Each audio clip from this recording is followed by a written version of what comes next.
And welcome back to another devotion. I am Pastor Roy Carlin here at Woodlawn Christian Church in Lake City, Iowa, and this devotion is for Thursday, November 20th of 2025. We are in the book of Acts, and today we've made it to chapter 27. We're going to look at verses 1 to 12 in chapter 27, so 1 through 12. The Revised Standard Version calls this section Paul Sails for Rome, and he's gotten done with appearing before the governor Festus and before Agrippa and Bernice, and now Festus is going to send him on to Rome, even though they couldn't come up with anything to charge him with.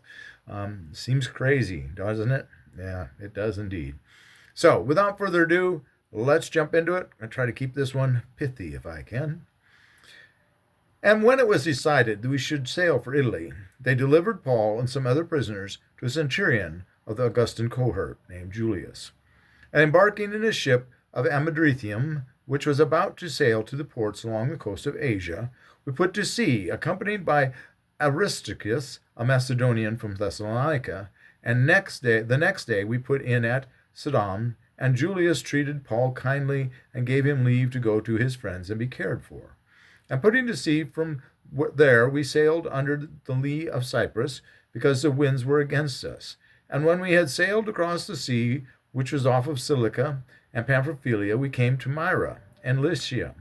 There the centurion found a ship of Alexandria sailing for Italy, and put us aboard. We sailed slowly for a number of days and arrived with difficulty off Sidon. And as the wind did not allow us to go on, we sailed under the lee of Crete off Salmo, coasting along it with difficulty. We came to a place called Fair Havens, near which was the city of Lase. As much time had been lost, and the voyage was already dangerous because the fast had already gone by, Paul advised them, saying, Sirs, I perceive that the voyage will be with injury and much loss, not only of the cargo in the ship, but also of our lives. But the centurion paid more attention to the captain and to the owner of the ship than to what Paul said. And because the harbor was not suitable to winter in, the majority advised to put to sea from there on the chance that somehow they could reach Phoenix, a harbor of Crete, looking northwest and southeast, and winter there. Okay. Paul's on his way to Rome again, and they've gone through this whole list of these places they've gone to. Things aren't going well. The wind has not been with them. They were kind of just moving slowly, inching their way along, and they've fallen way behind in their time, and it looks like they're going to get caught out there in the open into the wintry months when the weather is going to be against them. But Paul, and you got to remember, Paul's done a fair bit of sailing around this body of water. He's gone not necessarily to Rome, but he's been out there sailing. He's been shipwrecked before. He knows the perils that they're facing, and he has this inclination that the things are going to go badly for them, and he's warning the centurion and the captain and the owner of the boat that nobody's paying heed to him. And I think the thing we gain from this one, and like I said, I'm going to try to keep this short.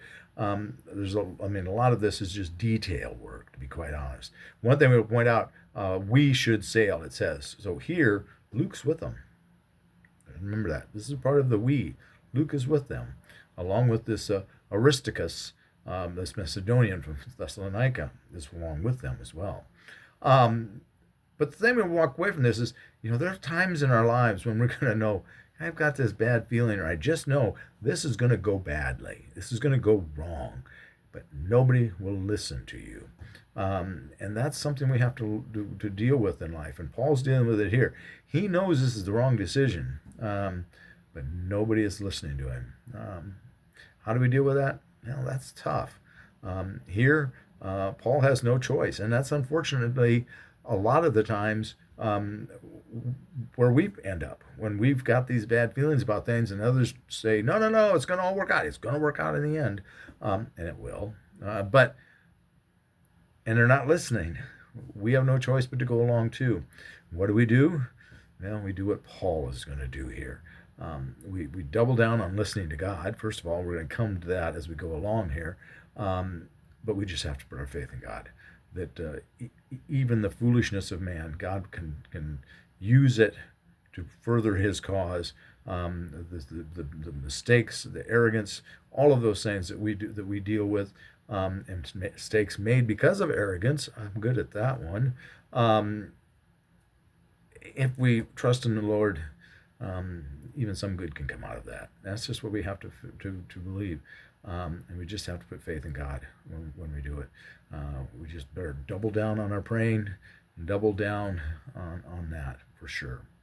That's all I've got for you today. Like I said, this one's really just moving from point A to not even really point B. They're not making very good progress. Like I said, the headway is slow here. We'll try to move along a little quicker next week. All right? Have a blessed week. Have a blessed day. Be a blessing to someone today. Tell them about Jesus. All right? Take care. God loves you. We'll see you later. Bye-bye.